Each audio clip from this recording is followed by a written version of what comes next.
So if I'm being perfectly honest, I did not expect on this channel for me to be making back-to-back videos about the migrant crisis, specifically in the city of New York, but here we are because I saw a news segment that just aggravated me beyond all end, and I saw a version of it on Twitter first, then I found the full segment, and the way that this is being portrayed by the media is asinine and ridiculous in every possible way. And to be clear, I'm not one of those people who says that you should demonize these illegal migrants, treat them as if they're all sinister actors or anything like that. The fact of the matter is, our country has incentivized this kind of behavior, and the behavior that I'm talking about is in fact asylum fraud. If you come to this country and you try to sneak past Border Patrol and you get caught by Border Patrol, you can be immediately deported back to your home country by Border Patrol. Unless, of course, you then say that you are here for asylum, you're under threat, and then all of a sudden you get paroled into this nation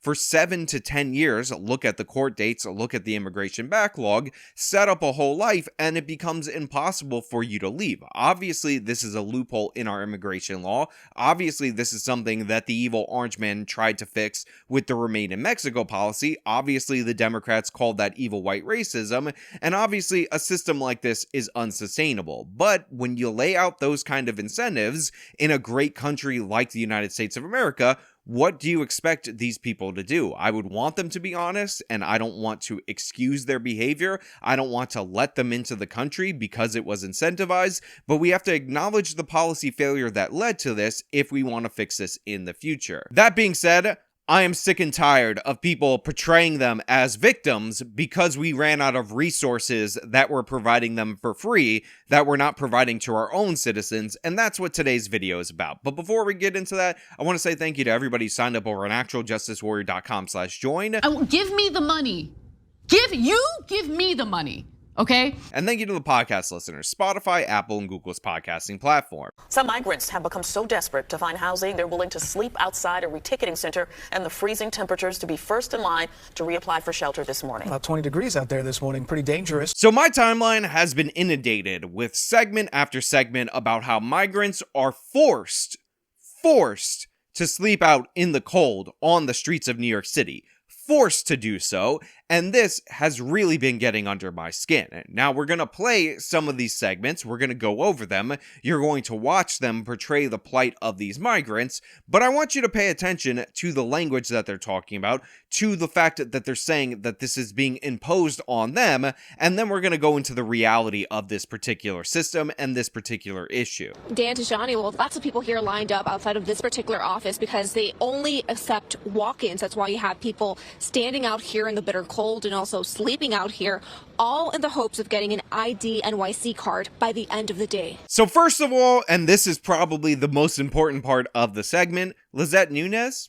very attractive woman. I'm not saying anything, but you guys out there in the audience, you're preverts, you're disgusting, you disgust me, and I know that I would get nonstop comments about her appearance if not for you guys, so honestly, shame on all of you. Secondly, and this is just as important, maybe you would even consider it to be more substantive, is the fact that the way that this is being portrayed is that New York City has this really aggressively bad policy when it comes to the migrants. And what is bad about this? Well, first of all, the ticketing office that gets these people into the shelters, they don't accept appointments. They only accept walk-ins, and honestly, that's shameful and disgusting because look at these migrants lining up to be first in line in order to get in these shelters. Now, the other policy that is often being criticized by our local media here is the fact that you get 30 days in the shelter before you have to be moved out, go to a reticketing office in order to get into a different shelter. Now, the reason for this policy is because these migrants would stay there in perpetuity, and there's new people plus American homeless people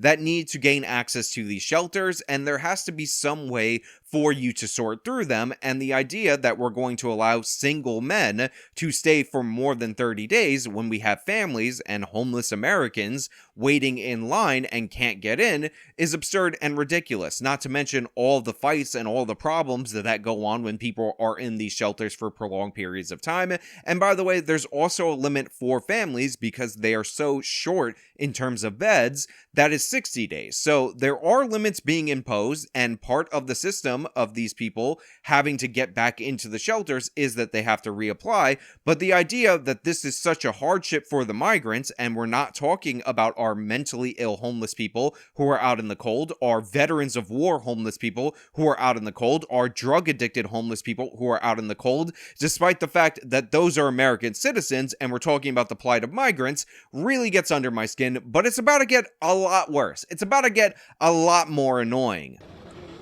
I am cool. No E. As temperatures have dipped below freezing for days, migrants continue to line up to receive shelter and services. This was the site at St. Bridget's School in the East Village. So I want you to take a special note of the accent of the woman that they just showed right there, because they're going to talk to her a little bit further, and you might be hearing maybe some French influence or something like that from her voice, so you might think, oh, well, maybe she's from Haiti, but the thing is, she's not even from the hemisphere. This woman is from Guinea, and if you watched my videos before, you'll know that me, Nuance Bro, Tony from Current Revolt, the Texas paper of record, ended up encountering migrants from Guinea that were being sent all around the country, including to New York City, by nonprofits, Catholic nonprofits, by the way, because they apparently also need asylum from problems in their own government, and they also have a divine right to go to New York City and mooch off our system, despite the fact that there are so many countries between the United States and Guinea. It's absurd and ridiculous. But it's about to get even more ridiculous and even more annoying. And remember, the captions, the titles, and all of that related to these segments are about how these people are forced to sleep on the streets of New York City. Forced. It has been imposed upon them. This couple from Guinea showed up yesterday to get placed in a new shelter after the 30 days were up, but the reticketing offices had closed by the time they got there. It's my first time to this situation in my life. I never have this difficult. So it's kind of hard to hear this guy from his accent, but he's saying that this is a difficult situation. He never had this kind of difficulty in his life. And again, this should beg the question, because by the way, we've seen the forms of these people from Guinea, and they put fear of safety. That's why they're coming to the United States of America and committing asylum fraud. Why did he come to the United States of America and commit asylum fraud? Why did he come to New York City expecting a right to shelter, because we have that stupid law that is a magnet for these people? And why is he complaining now about how this is the greatest hardship of his life, while at the same time he's committing asylum fraud? He is saying that it is so dangerous in his home country that he needed to go to Latin America. He needed to pay off a cartel in order to smuggle him up to the border. He needed to claim asylum at the border.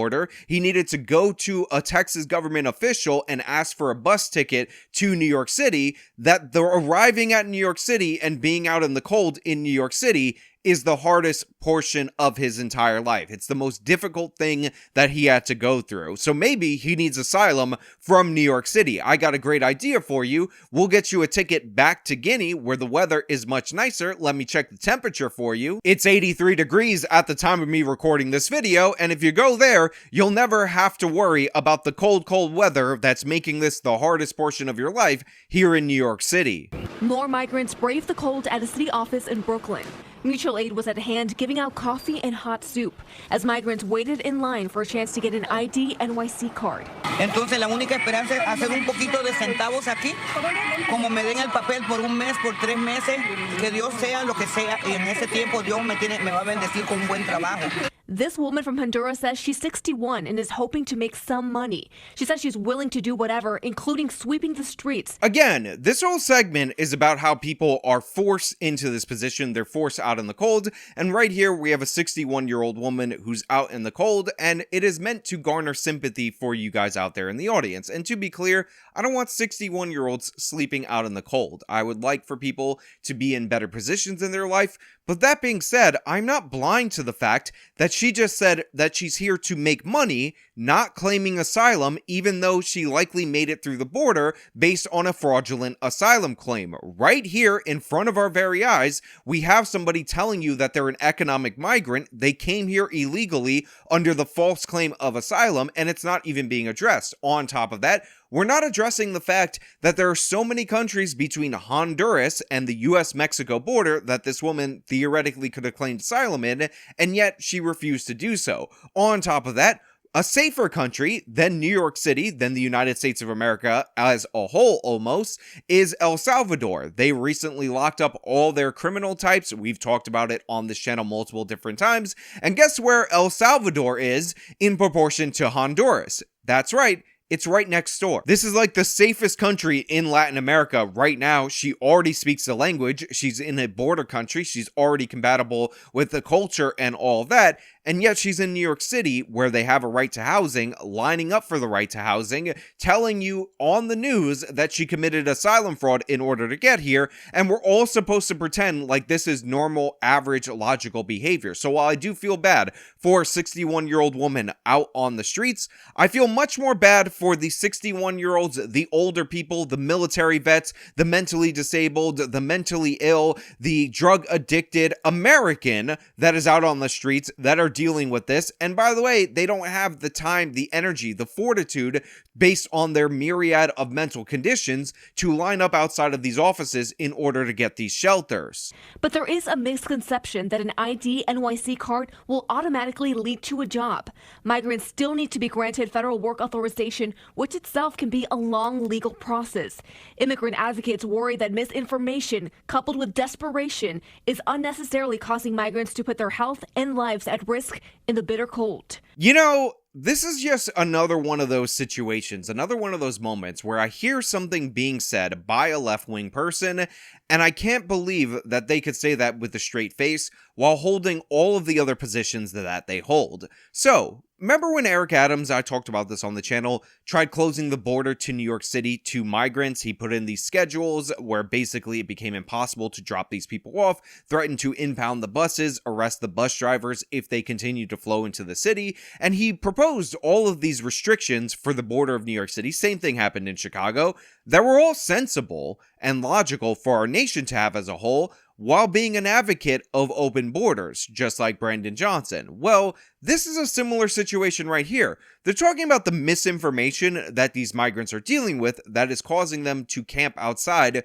for these New York City IDs, which they now think that they need in order to get their right to shelter. But the thing is, that same misinformation is what is causing them to flood to the border. The idea that they'll be welcomed, the idea that the sanctuary cities have all these resources to shower them with money, that's what's causing them to come here in the first place. But there's no problem with that misinformation. There's no issue with those things being told to people in Latin America, with them being taught on how to claim for asylum, on the magnets being so strong and the propaganda being so strong that we're getting people from Africa taking this dangerous journey. It's only the issue of them lining up in the cold that these immigration advocates actually have a problem with. It's only the effect of their policies being seen on the streets of New York City that gives them a little bit of pause. This is so frustrating an issue to deal with because, again, I'm a sympathetic person. I'm probably more open to immigration than the average conservative American right now in this moment. But that being said, we have to have a process. That being said, we have to not only clean up the asylum process and streamline it for the sake of Americans, but we have to actually do this for the people who legitimately need asylum. The fact that we have 3.2 million people in the immigration case backlog and nowhere near the judges to process that means that, of course, when they're rushing through these cases, some people who have legitimate justifiable claims are going to get deported to their home country, likely end up being killed, while all of these fraudsters are going to be in here chewing up our welfare benefits and fighting each other in the streets. So this office in Brooklyn opens at 9 this morning. So the people that you're looking at right now, they have to be here outside for at least 4 more hours. Now, because of the cold temperatures, you're taking a look at people here sleeping on cardboard boxes and also placing pieces of wood between them and also the ground to kind of serve as a barrier and try to keep them warm during these really cold temperatures. This is an abomination for our country. This is a disaster, and all that is being proposed is to better process these migrants at the border, to make it easier for them to be filtered into this country. Nothing is being done about actually preventing them from coming in. Nothing is being done about putting pressure on Mexico to stop letting these caravans of migrants pass through their country. Nothing is being done to force these people, if they're going to fraudulently claim asylum here, to at least try their luck look at asylum claims in each and every country they stop by in between wherever they originate from and the United States of America. All of that is off the table, and all we get is more magnets, more things to draw migrants in,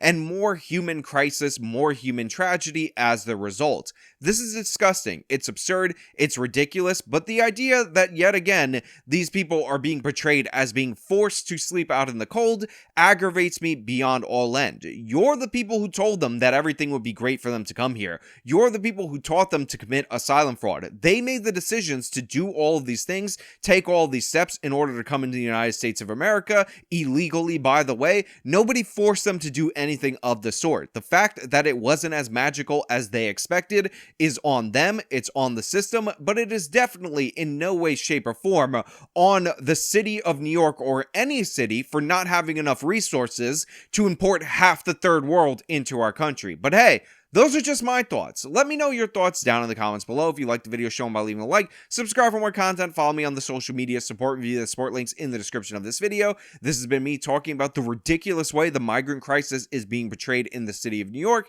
Till next time.